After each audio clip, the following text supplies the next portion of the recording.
So no magic seat here anymore, although we still do have room for a full-size golden retriever. There's a full-size Costco dog bed right there for reference. This is Ghost. Ghost is a very, very good boy who loves car rides, but he does miss that magic seat in the back here. It means he's got to jump up into the cargo area instead of just stepping right in. But we still have plenty of room in here to go for a car ride.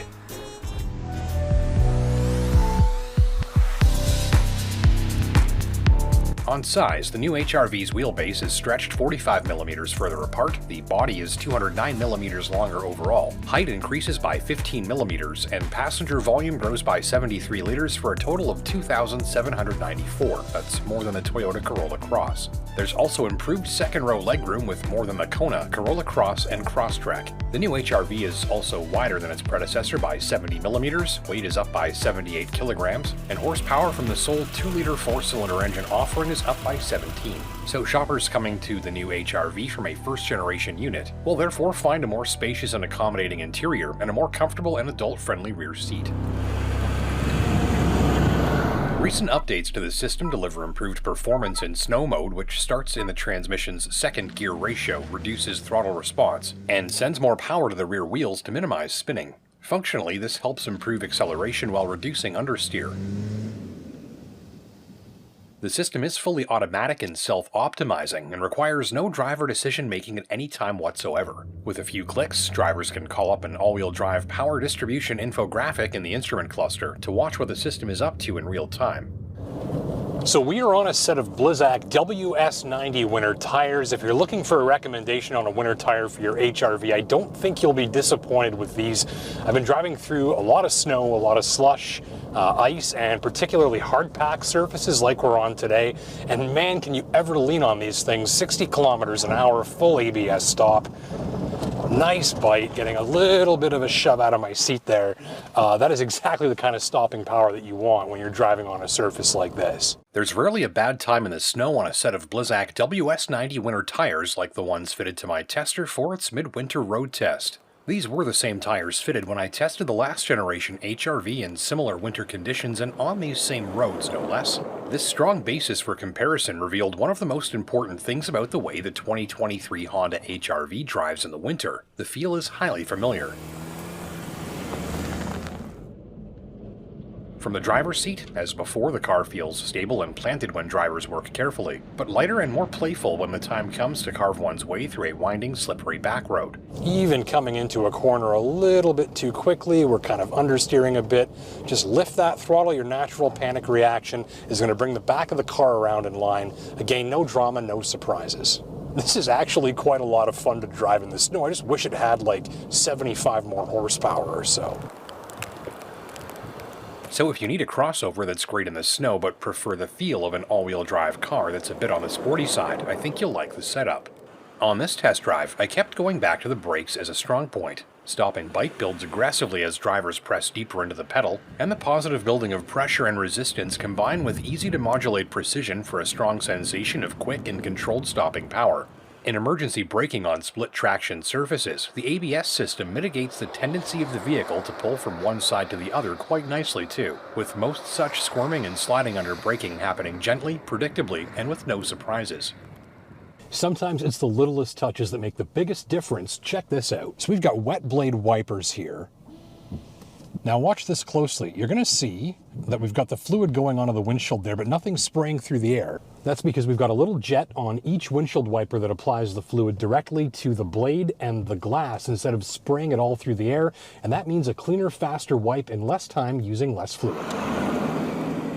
The highway ride is comfortable and easygoing, and the HRV is easy to place between the lines and hold on course, though some will wish for a quieter drive during higher speed cruising a little north of the speed limit. On rougher backroad surfaces allow for some stiffness and choppiness from the HRV's ride at times. Numerous crossover competitors make better use of more suspension travel for a softer but often bouncier ride over the worst surfaces I throw their way. In the HRV, I found common disturbances like suspension noise and interior panel rattles to be nicely managed, and a layer of softness around the edges of the suspension turned in respectable damping of noise and feedback. The rough road ride is generally comfortable and well controlled, with minimized sensation of the vehicle crashing into bumps.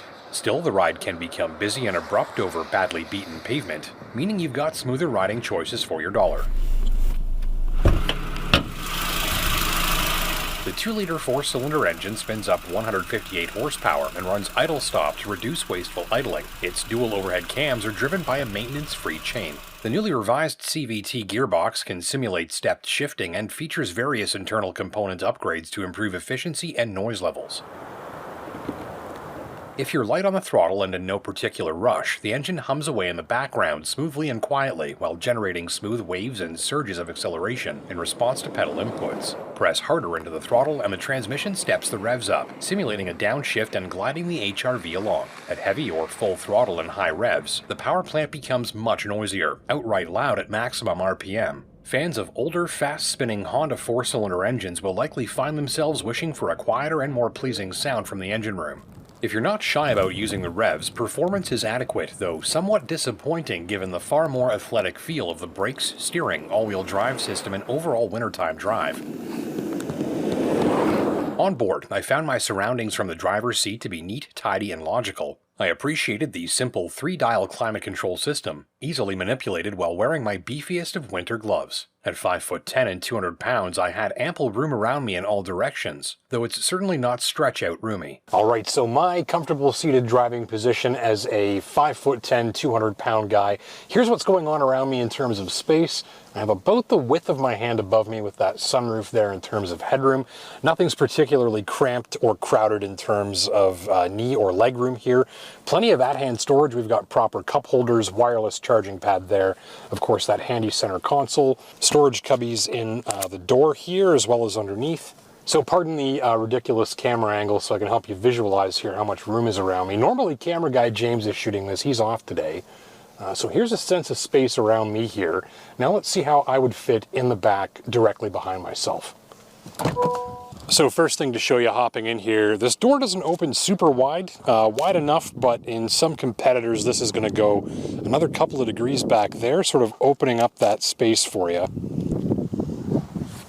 It's a little head whack there. We've got a watch right here getting in. A little more of a duck. Now once I'm in and seated, the headroom is actually not too bad. Hard to see, but we've got the shape of the roof here. You see this shadow line probably a little bit lower here. That's for the hardware to do with the sunroof, and another probably 3/4 of an inch or so of headroom behind that. So again, at 5'10", sitting back here, I'm almost out of headroom, but not quite. So if you're much taller than me, you're probably going to run out of headroom pretty quickly, but I don't have any complaints on leg and knee room here. You can see that more than the width of my hand, almost probably 1.5, almost 2 hand widths in front of me there in terms of knee room back here. Plenty of arm room, plenty of thigh room. So as long as your passengers sitting back here are of average height or less, and they're a bit careful with their head coming in through the door here, they're going to be just fine. Well, thank you for watching. I'm Justin Pritchard for Driving.ca. Don't forget to hit that like and subscribe button down below if you learned something new. And until next time, take care and drive safe. If you liked this video, we've got plenty more like it, so consider hitting the subscribe button down below so you never miss a new upload. Leaving a like if you learned something new. And until next time, take care and drive safe.